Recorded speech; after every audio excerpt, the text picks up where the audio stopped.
안녕하세요. 저는 50대 후반 여자입니다.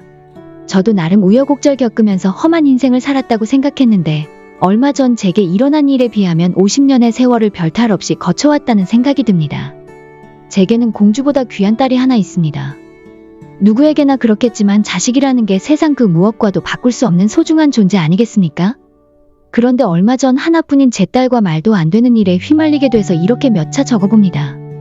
어쩌면 제 딸은 마음속에서 저라는 사람을 지워버렸을지도 모른다는 생각에 벌써 마음이 아래우네요. 제가 처음 딸을 품에 안았던 제 나이 25살 때였습니다.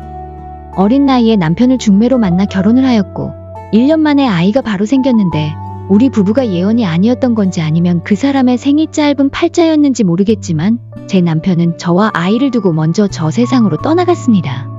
그 사람이 일하던 공장에 큰 화재가 났고 창고 안에 있던 사람이 미처 빠져나오지 못했다는데 처음에 그 말을 듣고는 나와 아이만 남겨두고 떠난 남편이 원망스러워서 며칠 밤을 지새우며 펑펑 울었던 기억만 납니다. 너무 심한 스트레스로 유산 위기까지 왔었지만 고맙게도 아이는 건강하게 태어나 제 품에 안겨주었고 그렇게 전에 팔자에도 없던 과부로 살게 됐습니다. 동네 사람들은 남편 없이 혼자 아이 키우는 저를 보면서 아이고 애기 엄마가 무슨 고생이야. 남편 없이 애 키우는 게 어디 보통 일이야. 그렇다고 엄마가 멀쩡하게 살아있는데 애를 고아원으로 보내는 것도 못할 짓이잖아. 아이고 나라면 못해. 그냥 기회될 때 얼른 맹추 같은 남자 하나 잡아서 확 잡아뜨려버려. 그래야 팔자라도 고치질하면서 차마 입에도 담지 못할 험한 말들을 해댔고 저는 그런 말들을 들으면서도 악착같이 딸 아이를 지켜내기 위해 돈이 되는 일이라면 뭐든 다 하고 살았습니다. 길거리에서 과일도 팔아보고 남의 집에서 가정부도 해보고 여자들은 잘하지 않는다는 이동식 화장실 청소하는 일도 했었지요. 그렇게 금이야 오기야 키운 딸은 누구보다 건강하고 어엿하게 자라주었고 장학금 한 번 놓치지 않고 대학까지 졸업할 수 있게 됐습니다. 그 사이 몇 남자들이 제가 좋다면서 따라다니기도 했고 딸 아이 몰래 연애를 한 적도 있었는데 차마 자식이 있는 과부라는 얘기가 입 밖으로 나오지 않아서 얼마 못 가고 헤어진 적도 있었지요. 솔직한 말로 제가 생각하기에 남자가 자식 있는 여자를 받아들이는 게 보통 일이 아닐 것 같아서 마음에 드는 사람이 있어도 그냥 저 혼자 마음을 정리한 적도 있었습니다. 하지만 그 빈자리는 제 사랑스러운 딸이 채워주었습니다. 시간이 많이 흘렀지만 아직도 제 머릿속에 선명하게 남은 기억이 딸 아이가 처음으로 아르바이트를 해서 첫 월급을 받았던 날이었습니다. 엄마 나 알바비 받아서 엄마 선물 샀는데 마음에 들지 모르겠다. 너무 비싼 건 못 샀고 그냥 작은 거 샀어. 얼른 풀어봐 라면서 제 손에 쥐어준 건 여성용 핸드크림이었습니다. 엄마 이런 거 발라본 적 없지. 평생 고생만 하고 이제 나도 보니까 너무 일 많이 하지 마. 내가 취직하면 우리 엄마 평생 호강시켜줄게. 그러니까 이제 일 그만하고 남자친구도 좀 사귀고 취미생활도 하고 그래 알겠지 라면서 제 손에 작은 선물을 쥐어주는데 엄마 자격도 없는 제 밑에서 이렇게 예쁜 딸아이가 자라준 것이 어찌나 감사하던지 그날은 너무 기분이 좋아서 생전 먹어보지도 않았던 비싼 고깃집에 가서 딸아이랑 배 터지게 고기를 구워 먹었던 기억이 납니다. 그렇게 딸아이는 오엿한 직장인이 됐고 저도 나이가 50이 넘으니까 일할 만한 곳도 마땅히 없고 애를 키워놓으니 돈 들어갈 곳도 별로 없어서 동사무소에서 하는 꽃꽂이 수강도 하고 평소 배우고 싶었던 노래를 배우면서 즐거운 나날들을 보냈습니다. 그때는 저도 사람이 고팠던지라 노래 수업에서 만난 저와 비슷한 또래의 남자와 좋은 감정을 가지고 있었는데 수업이 끝나면 같이 밥도 먹고 커피도 마시면서 데이트 같은 걸 했지요. 그런데 하루는 두 남자가 그러더군요. 순정씨 제가 진짜 아끼는 동생이 있는데 그 동생이 순정씨가 보고 싶다고 엄청 보채네요. 같이 밥 한번 먹자고 하는데 어때요? 불편하지 않겠어요? 라고 묻는 겁니다. 불편하긴요. 친한 동생인데요. 그냥 밥 한 끼 먹는 거라 어렵지 않아요. 시간 되면 같이 한번 보조라고 그 남자의 부탁을 들어주었고 동생이라는 그 친구와 셋이 식사 자리를 갖게 됐습니다. 그런데 그 동생이라는 사람을 처음 만났을 때 정말 깜짝 놀랐습니다. 꼭 영화 배우처럼 키도 크고 인물도 출중한 것이 너무 잘생겼더라고요. 첫 만남 자리라 어색할 줄 알았는데 성격도 어찌나 소탈한지 우리 세 사람은 금방 친해졌고 그날 밤 술자리까지 갖게 됐습니다. 그런데 그 남자가 헤어지기 직전 제 연락처를 묻더라고요. 누나 그냥 편하게 누나라고 할게요. 가끔 연락해도 되죠. 형나 누나한테 밥 좀 얻어먹어도 되는 거지 질투하기 없기 라면서 제 연락처를 물어보는데 제 남자친구 눈치가 좀 보이던 찰나에 당연하지 우리가 무슨 사귀는 사이도 아닌데 그걸 왜 나한테 물어 내가 좋으면 연락하는 거지라면서 황당한 소리를 하는 겁니다. 어린애들도 아니고 직접적으로 사귀자는 말을 하지 않았지만 전 그래도 나름 진지하게 그 사람과 만나고 있다고 생각했는데 사귀는 사이가 아니라니 그 얘기를 듣고 나니 두 남자한테 정이 확 떨어지더라고요. 그 뒤로는 동생이라는 사람은 제게 매일 연락을 해왔고 단둘이 만나서 즐거운 시간을 보냈죠. 첫 만남에서부터 누나 하길래 저보다 어리다는 건 알고 있었지만 막상 나이를 들어보니 15살이나 어린 남자더라고요. 나이를 듣자마자 겉으로 티는 안 냈지만 내심 놀라기도 했고 이 남자랑은 연인이 될 수 없겠구나라는 생각이 들었습니다. 그런데 제가 선을 그으면 그을수록 그 친구가 제게 점점 다가오는 겁니다. 제가 그때 아는 언니 식당에서 아르바이트를 해주고 있었는데 그 가게로 꽃다발을 보내기도 하고 일이 끝날 때까지 가게 앞에서 저를 기다렸다가 집에 데려다 주기도 하더라고요. 매번 오이만 받기가 좀. 그래서 저도 몇 번 밥을 사기도 했습니다. 물론 어린 친구에게 마음이 없었다면 거짓말입니다. 하지만 제가 감당할 수 있는 나이가 아니라는 생각을 100번 아니 1000번이고 더 했었지요. 그냥 잘 아는 친한 동생으로만 지내자고 몇 번이고 마음을 다잡았습니다. 그리고 그날도 제가 일이 끝날 때까지 기다렸다가 저를 집에 데려다 주던 날이었습니다. 집 앞에서 차문을 열고 내리려고 하는데 그 남자가 제 손을 잡으면서 누나 아니 순정아 우리 진지하게 한번 만나보자. 너도 다 마음에 들잖아. 뭐가 그렇게 걸리는데 누가 너랑 결혼하겠대? 그냥 연애만 하자는 거잖아. 내가 나이는 어리지만 그렇게 책임감 없는 놈은 아니야. 솔직히 막말로 아무 말 없이 그냥 예사 연애하듯이 행동할 수 있는데 그건 너무 남자답지 못하잖아. 안 그래 그래서 더더욱 형한테 상처받았던 거 아니야. 그런 놈과 비교하는 것도 웃기지만 난 그놈처럼 그렇게 무책임한 행동 안 해 라면서 저를 안심시키는데 비록 어리지만 남자다운 모습을 보이니 아닌 걸 알면서도 이 사람에게 끌리는 제 마음을 멈출 수가 없더라고요. 그렇게 저는 생전 처음으로 제 나이 50에 15살이나 어린 남자와 연애라는 걸 하게 됐습니다. 혹시나 단어 하나하나에도 세대 차이가 날까 노심초사했고 제가 나이가 많다 보니 불편한 점이 있을 줄 알았는데 막상 어린 남자를 만나보니 너무너무 행복한 겁니다. 또래 남자들과는 다르게 매너도 좋고 센스도 있고 기념일도 잘 챙겨주는데 연애가 이렇게 좋은 건 줄 알았으면 젊을 때에 좀 많이 해보는 건데라는 생각이 들 정도로 그 사람에게 푹 빠졌습니다. 그렇게 1년 정도 그 사람과 연인으로 지냈는데 점점 선을 넘는 행동을 보이기 시작하는 겁니다. 하루는 그 남자가 저를 만나자마자 다짜고짜 휴대폰 줘봐. 요즘 뉴스에서 보니까 인터넷 채팅 같은 걸로 남녀가 만나고 한다는데 당신도 그런 거 아니야 라면서 말도 안 되는 소리를 하는 겁니다. 아이고 이 사람아 무슨 말도 안 되는 소리야. 내가 애들이야 그런 걸로 남자나 만나고 있대. 말도 안 되는 소리 하고 있어라면서 장난으로 넘겼는데 그 사람은 진심인 것 같더라고요. 저는 결국 휴대폰을 보여줬는데 제 사진첩에 있는 사람들을 일일이 체크하면서 신원을 확인하고 저와 어떻게 알게 된 사이인지 얼마나 자주 만나는지를 간섭하는 겁니다. 그 정도야 뭐 제가 감당할 수 있을 거라고 생각했는데 제가 일하는 식당까지 매일 찾아와서 남자 손님에게 반찬을 갖다 주려고 하면 갑자기 쟁반을 떼어서 자기가 직접 가져다 주기도 하고 화장실에 있거나 샤워를 하는 동안 전화를 못 받으면 집까지 찾아와서 문을 두드리더라고요. 점점 그런 행동들이 제 목을 조여왔고 그 남자가 답답하다고 느껴지기 시작했습니다. 하루는 일 끝나고 집에 들어와서 정아기를 쳐다보며 한숨을 푹푹 쉬자 달라이가 제 모습을 보며 엄마 왜 그래 무슨 일 있어? 김 여사 왜 사업이 잘 안 되시나 남자 고민이면 이 딸한테 얘기 좀 해봐. 내가 또 연애 박사라 그런 건 잘 해결해 줄 수 있어 라면서 말을 해보라고 하는데 이 나이 먹고 남자 때문에 고민이라고 얘기하기가 창피해서 됐어.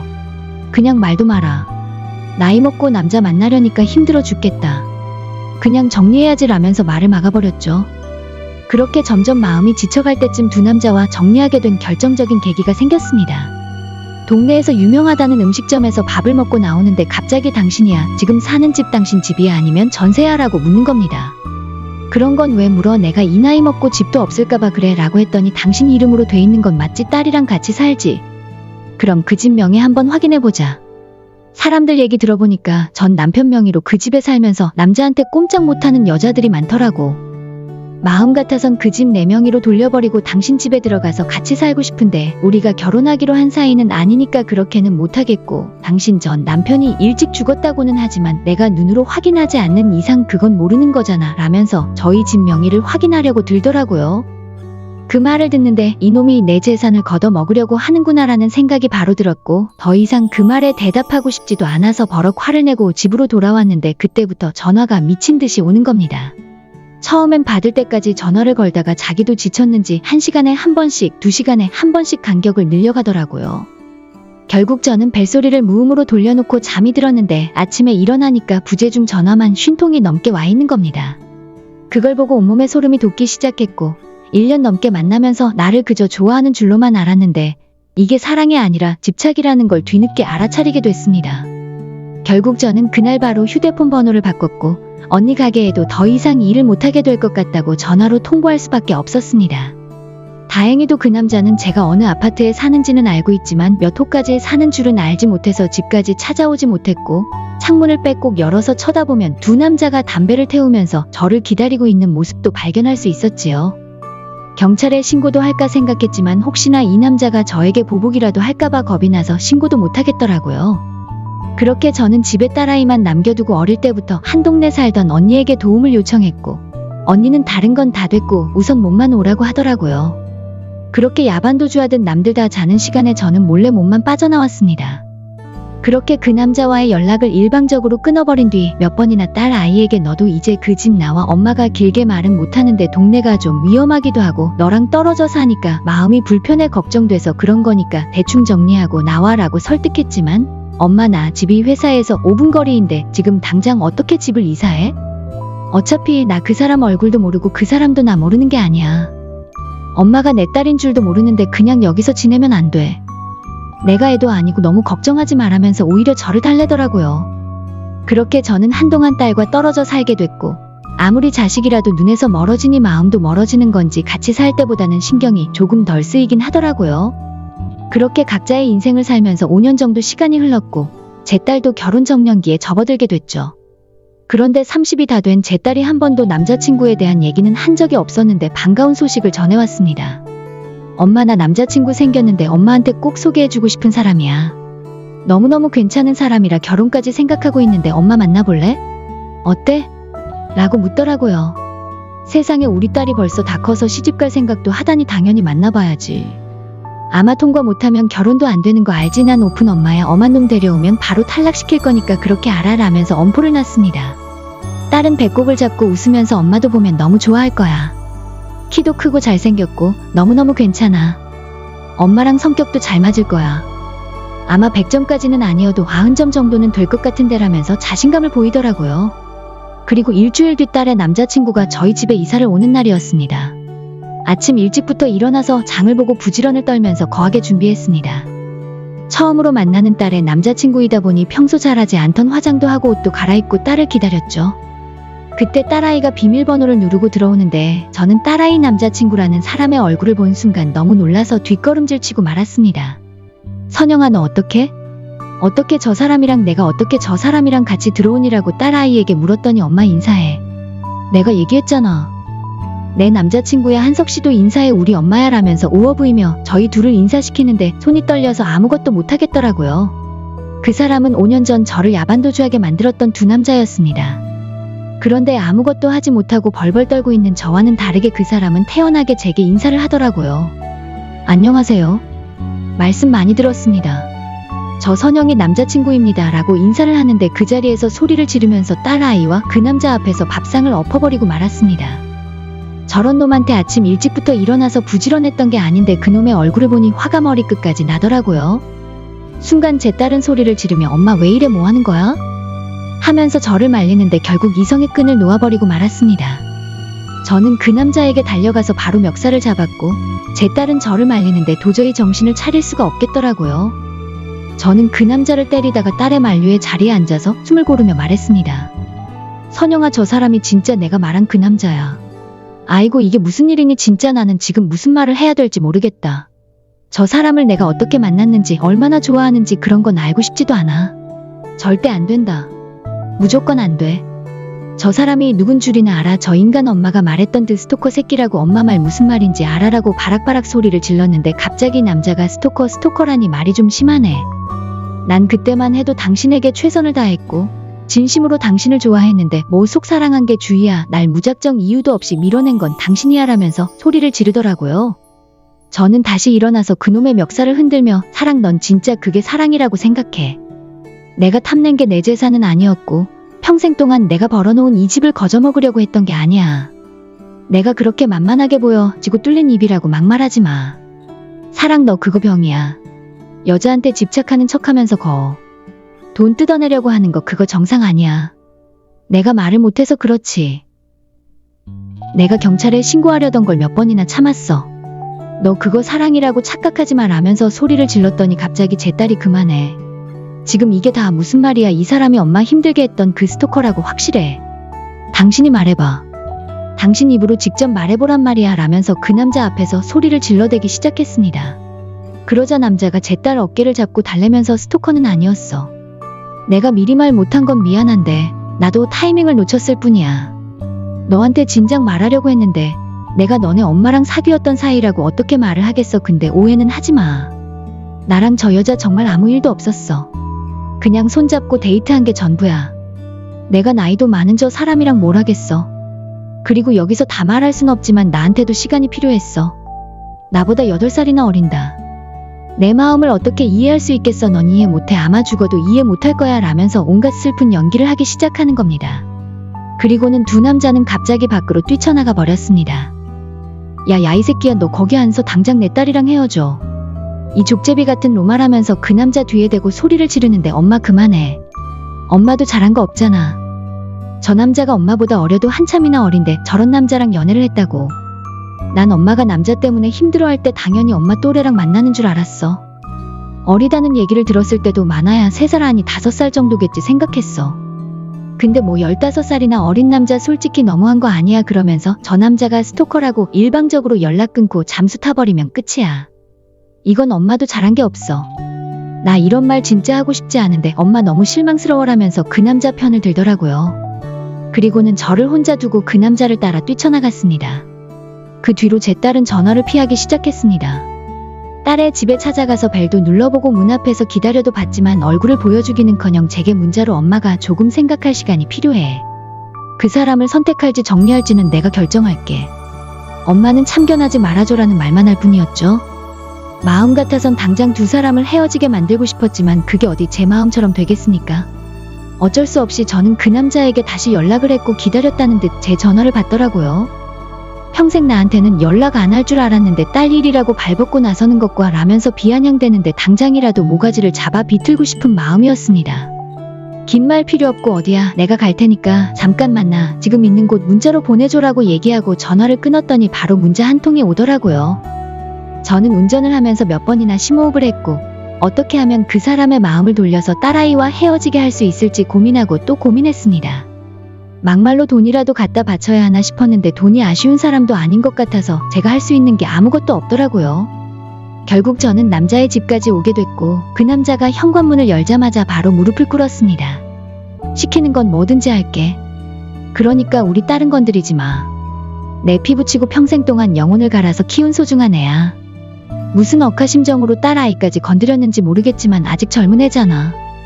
당신이 딸이랑 헤어지겠다고만 해주면 내가 무슨 일이든지 할게라고 얘기했더니 기가 막히다는 듯이 웃더라고요. 이거 봐라. 누가 들으면 내가 작정하고 딸을 꼬셨다고 생각하겠네. 못 꼬신 거라면 꼬인 건데 내가 당신 같은 늑다리한테 무슨 미련이 있어서 딸까지 꼬시겠어?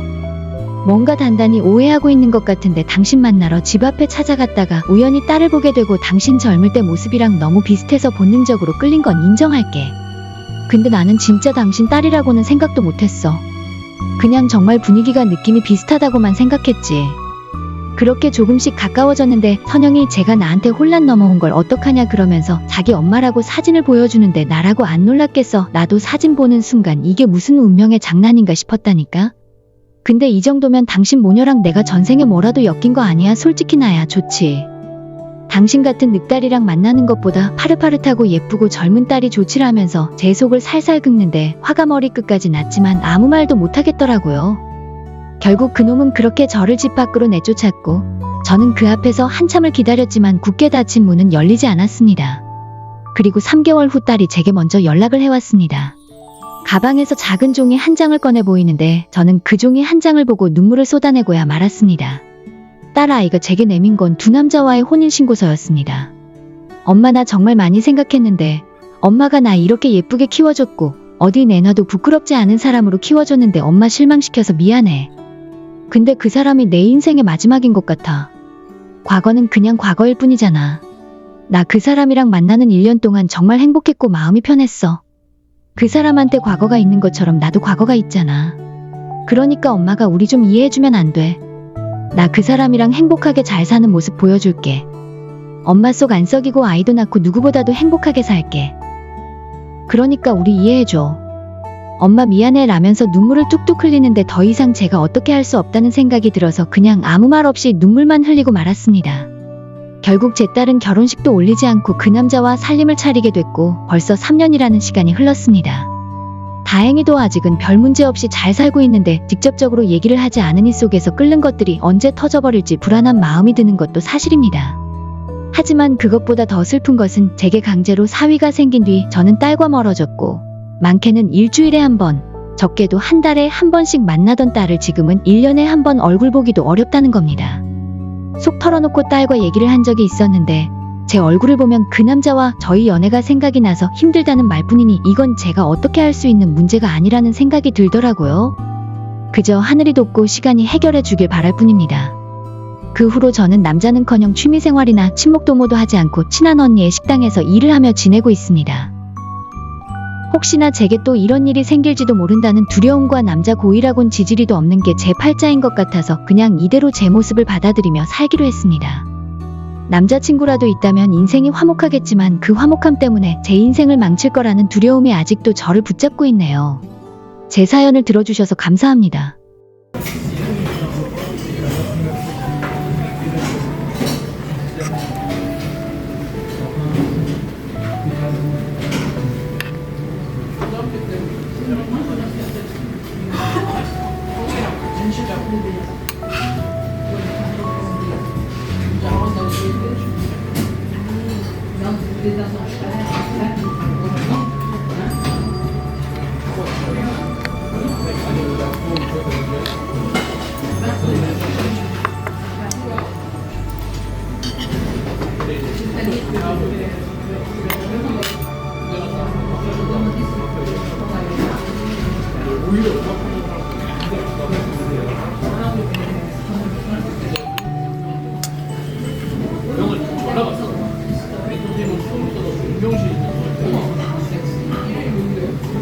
네이버에 지금 나와요.